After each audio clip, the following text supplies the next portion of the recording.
Banks give you loans, banks send you checkbooks you never use, banks even text you when your account is overdrawn.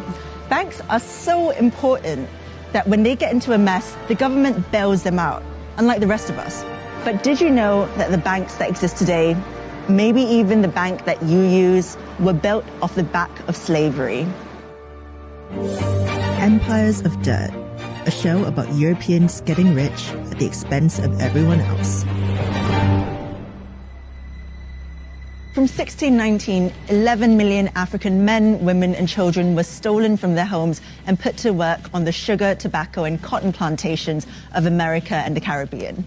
Their forced labor helped build Britain into a global superpower.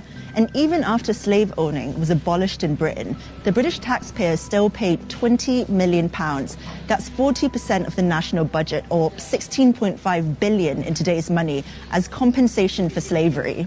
No, not to the slaves. The money went to the owners. Not a single penny was given to those who had been enslaved. The amount borrowed was so huge that the debt wasn't paid off until 2015, which means that if you paid tax at any point before that, your money went towards compensating slave owners. All four of the UK's largest high street banks have been linked to the slave trade by way of these compensation payments for their loss of human property. Barclays Bank was founded out of a merger with a colonial bank that helped fund the British Empire, and several senior Barclays bankers were involved in the slave trade. Through HSBC's merger with Midland Bank, one of its first managers, George Pollard, received £230,000 of today's money from British taxpayers as compensation. In exchange, he gave up 134 enslaved people on the Caribbean island of Nevis in the 1830s. The president of Lloyds Bank, John White Cater, also received compensation for estates in Jamaica in 1835. And 27 former members of the Bank of England were linked to slavery in the 18th and 19th centuries, including 11 former governors. Even after Britain abolished the slave trade in 1807, we continued to profit off it. Bankers just pivoted to indirect means of making money from the exploitation and trafficking of human beings. The City of London provided the finance for slave traders all around the world, and loans were one way of making money. So a British bank would loan money to a US plantation owner to buy more slaves or agricultural equipment. If you think mortgages are secured against the land you own, think again. So-called plantation mortgages, where US slave owners would borrow money from British banks, were secured against the value of the slaves they owned, not their land. The Royal Bank of Scotland offered plantation mortgages. So did Barclays.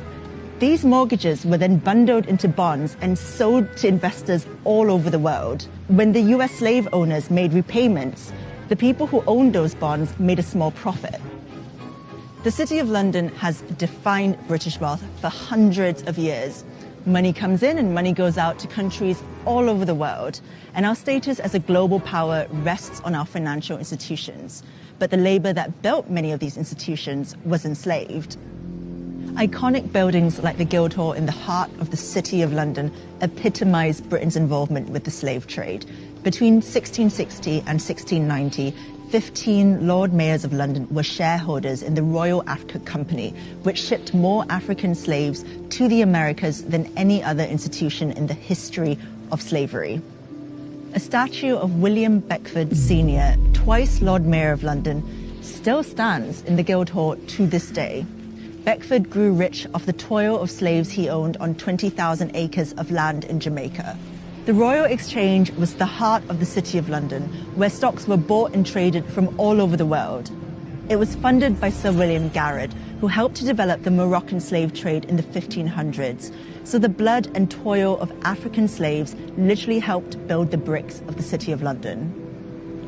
Following the Black Lives Matter protests, the insurance company Lloyds of London agreed to pay reparations to black community groups for its involvement in the slave trade.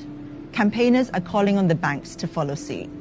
So when you go to withdraw cash from an ATM, remember that it was your bank that was complicit all those years ago. Slavery built the financial institutions we use today.